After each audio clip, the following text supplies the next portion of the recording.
is my newest member of my family. Pickle-chan. Oh, she's so... Are you nervous because it's so bright? I'm sorry. I can go to nappies. Hello, Jelly Club. Welcome back. If you're new here, my name is Mari Melody and I am a self-proclaimed DIY hair expert. I'm not a hairstylist, I have no training, but I have been dyeing my own hair for almost 10 years. I started dyeing my hair when I was 16 in high school, and I'm turning 26 this month. I don't think it's a shock to any of you that I'm a Libra.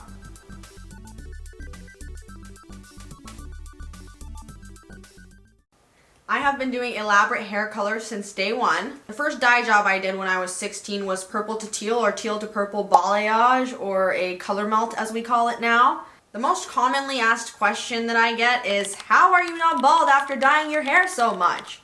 Well, I'm here to tell you. This question always makes me laugh because it's not as often that I'm dyeing my hair as you guys think. It's actually once a month, which is pretty standard. And I think that question comes from a lot of misconceptions about dyeing hair. The hair dyeing part is actually not damaging at all if you are using semi-permanent hair dyes like I am, like brands like Arctic Fox that you see me using all the time. The damaging ones are the ones that you have to mix in with developer, which I personally don't use. So the semi-permanent hair dyes acts more as a colorful conditioner. It actually leaves my hair very soft. Hair developers are used to activate some hair dyes and bleach powders, and they come in different intensities. I typically use a 30 volume when I'm bleaching my hair, but I do have Asian hair, so it can take a little bit more oomph than someone who might have thinner hair. So if you have thinner hair, you're going to want to use a lighter developer, like maybe a 20 volume, even a 10 volume, although the 10 volume isn't going to do too much lifting. Bleaching is the process of lightening your hair, which is actually the part of hair dyeing that is damaging. So depending on your starting hair color, you might not even have to cause any damage to your hair. Sorry, you can hear my kitten rummaging through my shelf. The lighter you lighten your hair, the more damaging it's going to be because you're leaving the bleach on for longer periods of time. Here is a hair bleach lifting chart for you guys to show you all the levels. So I have a method to make sure that I don't overprocess my hair. For example, right now I only lift my roots once a month, and my roots are going to be virgin hair. Virgin hair is hair that has never been bleached before or dyed before. So the part that's growing out, it's only getting damaged once, and I only blend down enough so that I don't get any banding. Here's a photo of some pretty bad banding. I may go a little bit further if I'm trying to do a dramatic hair color change, but we'll get into that later. So I only end up doing dramatic hair color changes in the first 2 or 3 inches of my hair, as you can see here. The rest of my hair, I leave this burgundy color. You need to stop. Come here. She's making so much noise. You're being so naughty town. So I've only lightened the rest of my hair, the ends of my hair, this burgundy part, to like a level 5 or 6, which isn't very light at all. That's more of like this orangey color. So because this part of my hair has only gone through one bleaching process, I'm actually not adding any damage to...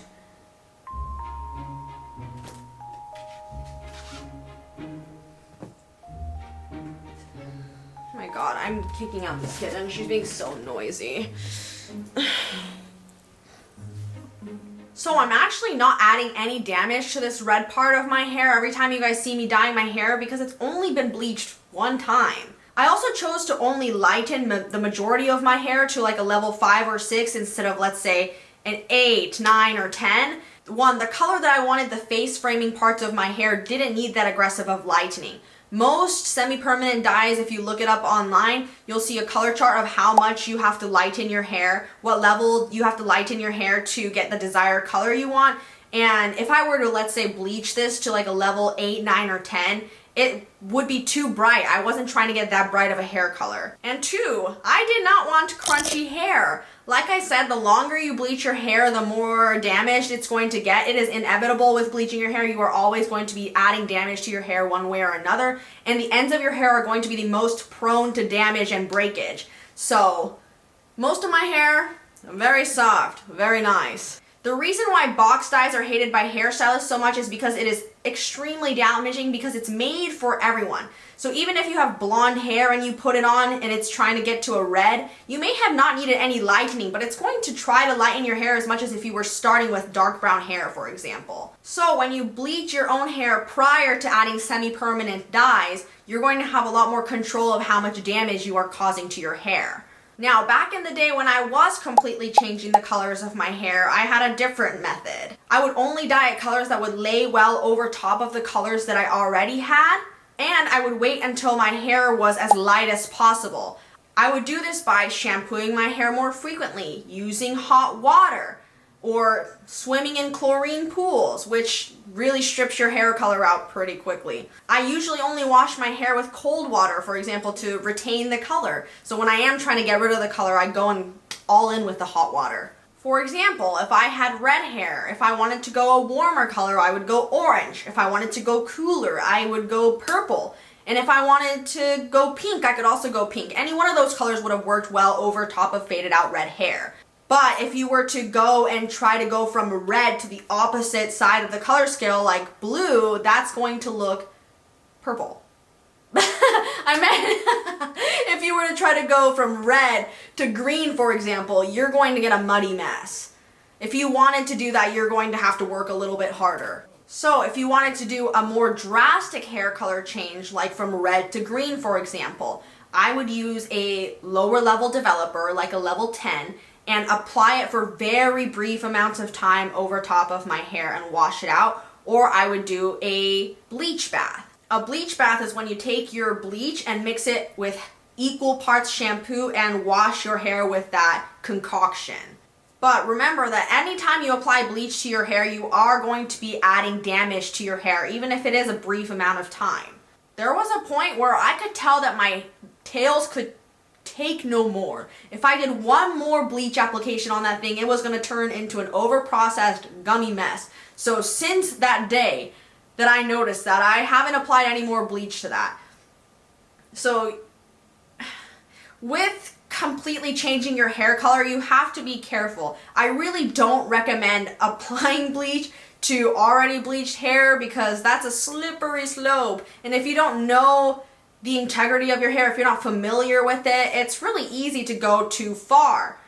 I'm lucky enough to where I've been doing it long enough and I can tell when my hair is getting a little bit overprocessed, but I have crossed the line before. I have ended up with gummy hair before. I know a lot of you guys are praying for my downfall, wishing for me to end up with gummy hair. I think those days are beyond me. Fingers crossed, I don't want to jinx myself, but I'm pretty careful about overprocessing my hair, and I'm very aware of my hair and how much it can handle. And there is no going back once you overprocess your hair and turn it into a gummy mess. You're gonna have to cut it off. There's no going back. There's nothing that can fix that. Don't listen to the people telling you this or that about how you can heal your hair. You can do things to it to make it look nicer, but nothing is going to bring your hair back to the state it was before you overprocessed it.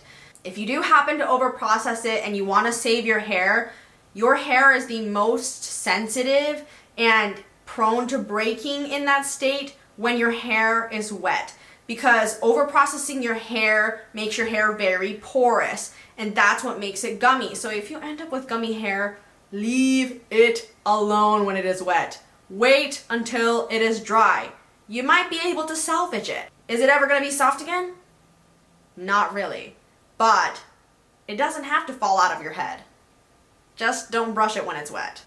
Trust me, I've been there. And when I did overprocess my hair, I didn't need to cut my hair super short. I did make my hair gummy. I did rip out a bunch of it when I was swimming.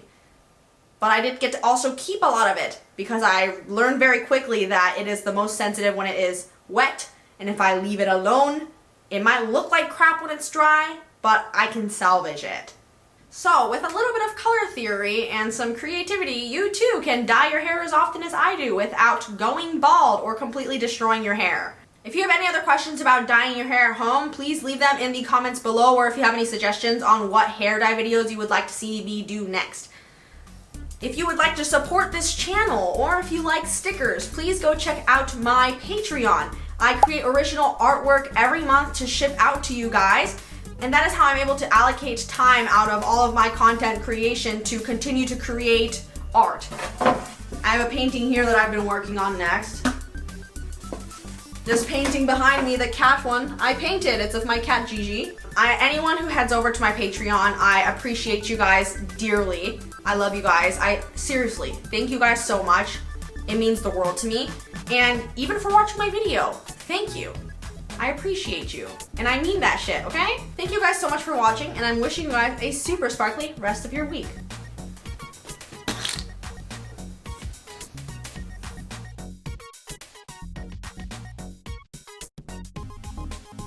I would do this by washing my hair with hot water, using shampoo, and I would do this by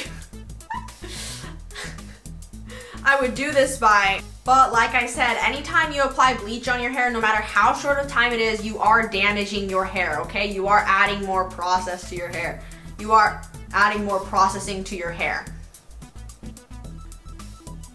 That doesn't make sense, does it? You are processing your hair more. I think that's what I wanted to say. I know a lot of you guys are praying for my downfall, and you guys are, I know a lot of you guys are praying for my downfall and wishing for me to have gummy hair. Baby, as long as I'm alive, it's not going to happen.